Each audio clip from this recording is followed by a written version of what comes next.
நம்மை ரட்சிக்க வல்ல இயேசு கிறிஸ்துவின் இனிய நாமத்தினாலே உங்கள் அனைவரையும் வாழ்த்துகிறேன். இன்றைய தலைப்பு சர்ச்சைக்குரியதாக தோன்றலாம், ஆனால் அதுவே மிகவும் உண்மை. பல்வேறு நாடுகளின் நாணயத்தைப் போலவே உலகம் முழுவதும் உள்ள மக்கள் தேவனை வெவ்வேறு பெயர்களில் அழைத்து வணங்குகிறார்கள். அப்போஸ்தலர் புத்தகத்தின் 4வது அதிகாரம் 12வது வசனத்தில், அவராலே அன்றி வேறொருவராலும் ரட்சிப்பு இல்லை, நாம் ரட்சிக்கப்படும்படிக்கு வானத்தின் கீழங்கும் மனுஷருக்குள்ளே அவருடைய நாமமே அல்லாமல் வேறொரு நாமம் கட்டளையிடப்படவும் இல்லை என்று எழுதப்பட்டிருக்கிறது. இயேசு பிறந்தபோது பூமியில் ஒரு கிறிஸ்தவர் கூட இல்லை. கிறிஸ்தவம் யூத மதத்திலிருந்து தோன்றியது. கிறிஸ்து பிறப்பதற்கு 2000 ஆண்டுகளுக்கு முன்பு ஆரியர்கள் இமயமலை பள்ளத்தாக்கில் தியானம் செய்து கடவுளை வழிபட்டனர். அவர்கள் சிலைகளை வணங்கியதில்லை. அவர்களுடைய பாவங்களுக்கு பரிகாரம் செய்ய ஒரே வழி பலி செலுத்துதல் தான்.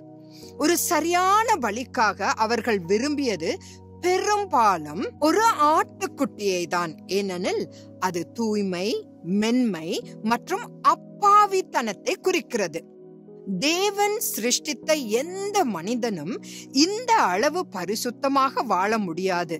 எனவே தேவன் தனது ஒரே பேரான குமாரனை பாவ நிவாரண பலியாக அனுப்ப முடிவு செய்தார்.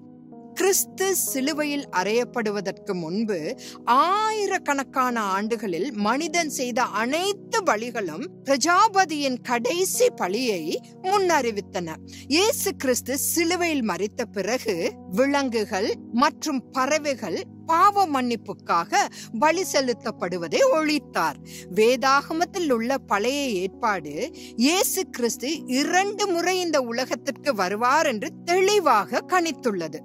முதல் முறை ஒரு பலி செலுத்தப்படும் ஆட்டுக்குட்டியின் பாத்திரத்தை நிறைவேற்றுவதற்காக வந்தார். 2ஆம் முறை யூதராஜ சிங்கமாக அனைவரையும் நியாயம் தீர்க்க வரப்போகிறார். இன்றும் கூட இவ்வுலக மக்களுக்கு இயேசு கிறிஸ்துவை மனித குலத்தின் இரட்சகராகவும் ஆண்டவராகவும் ஏற்றுக்கொள்வது கடினமாகவே உள்ளது. அவரது அன்புக்கும் கடுமைக்கும் இடையிலான சமநிலையை புரிந்து கொள்ள முடியாமல் தவிக்கின்றனர். கிறிஸ்து பிறப்பதற்கு பல்லாயிரம் ஆண்டுகளுக்கு முன்பே இயேசு கிறிஸ்துவை பற்றி வேதங்களில் எழுதப்பட்ட விஷயங்கள் அனைத்தும் வேதாகமத்தால் உறுதிப்படுத்தப்பட்டுள்ளன.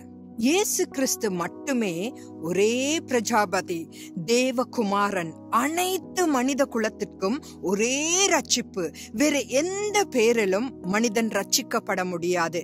இந்த பிரஜாபதி யார் என்பதை ரிக்வேதம் தெளிவாக சுட்டிக்காட்டுகிறது. மேலும் அதில் குறிப்பிடப்பட்டுள்ள அனைத்து அடையாளங்களையும் கோர்வையாக பார்க்கும் போது அது இயேசுவை தவிர வேறு யாரும் இல்லை. யோசித்து பாருங்கள். இந்த நாள் உங்களுக்கு இனிதாக முடியட்டும். நாளை சந்திக்கலாம். ஆமேன்.